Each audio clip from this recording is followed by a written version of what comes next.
All right, this is just going to be a really quick video teaching you how I memorize, or well, just how I think about how I'm going to solve a three twist in three blind so that you don't have to take like a lot of time to think about it. I think this is about equally as difficult to get fast at as like breaking, cycle breaking into an edge flip is at the end of solving edges. So basically, this is the case I got in the PB single I just uploaded.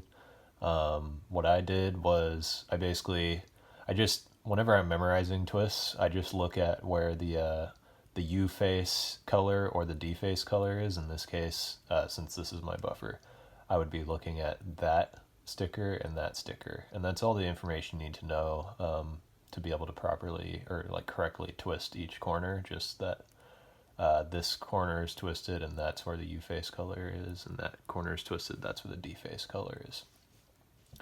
And so you can pick either one of these stickers.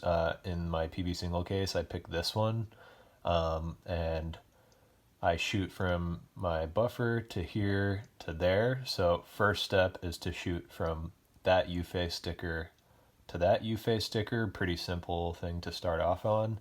And just to like really maximize or minimize the amount you pause, I guess,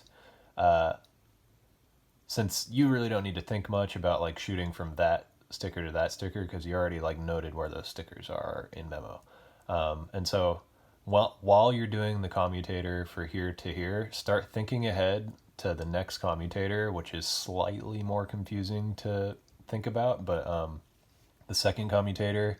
So if you start here to here, then your next commutator is going to, I think it's pretty obvious intuitively that the next commutator will have to start on that piece because you just shot to the sticker and then you have to put that sticker to the D face color. And so first comm is there to there, second comm is there, and then the last target is the kind of difficult one to figure out, and this is what you should think ahead to while doing the first comm. I basically just think of it as I shoot this target to the target that isn't the U face and isn't the target that I started on. So in this case, it would be this target. Hopefully that makes sense. I'll repeat it. So you start here, the U face color, the D face color. It could be, if it's like here to here, that three twist case, it would be like that to that.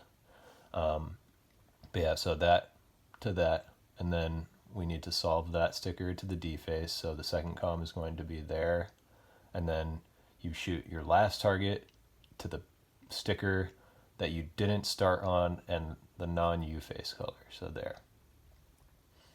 And so the commutator I did was, it's basically an RUL commutator that's converted to a wide R's instead of instead of L2 moves, so it goes like that. And then ends with this nice 9 mover.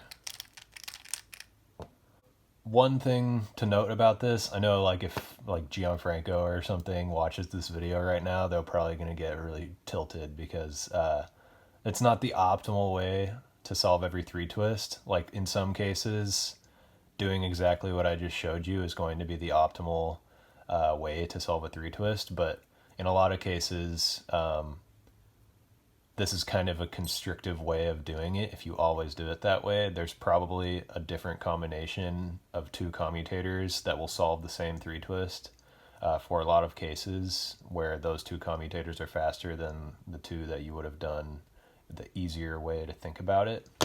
So just keep that in mind. This is not the fastest way to do three twists, but it's definitely better than doing two long-winded two twist algs. Definitely better than that. And if it's easy enough for you to just immediately learn right now, then it's worth doing.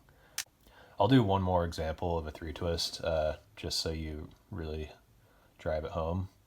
All right, so I'll do this case. Maybe you know an alg for this. Some people, I guess, maybe know an alg for this, but it's a really nasty case, I think. Like, I think most people, if they got this, they wouldn't use a ZBL or anything. They'd just soon and then do PLL. But if you want to do this for blind, the way that I showed you, doesn't matter. You can start here to here or here to here. Let's just start here to here. And so we do the comm from here to here to here, and then you're going to solve this piece to the U-face color, and then you're going to shoot to the target that isn't the U-face color on this one and isn't the one we started with, so it's right there. Alright, so first comm is basically the OLL log that everybody knows. Second comm. Yeah. Alright, so just one more quick thing about this case. Kind of like a further optimization development if you care. That way I just jumped into solving it. I was just like, I basically randomly picked starting on that piece, and the other option is starting on this piece, and it just so happens that starting on this piece actually gives way better comms. So before it was an 8 mover and a 15 mover, and that 15 mover is like not the greatest case. It's one of the actually worst cases from this buffer. But if you start instead there and then go to there, and then the next target of the first target of the second comm will be there, and then the second target of the second comm will be right there. And that's a 9 move RUD, and that's obviously way better. And so, and the first one is just the inverse of the first time we did it, which is again an 8 mover, a pretty fast one. So instead we'd be doing that, and then that. So that's a lot faster. So one thing you can do just to learn from this case is maybe once you're comfortable with that whole idea of just like where those two comms are going to have to be, you can sit down and go through every case and just try to nail into your brain which target to start on for each 3-twist case. So this is something I haven't done yet, obviously, since I first jumped to starting there for that last case. But so like just for that case, just know to start there instead of there. It's a pretty small thing to try to remember, so it shouldn't be that hard to do it for all cases. And yeah, that's about it.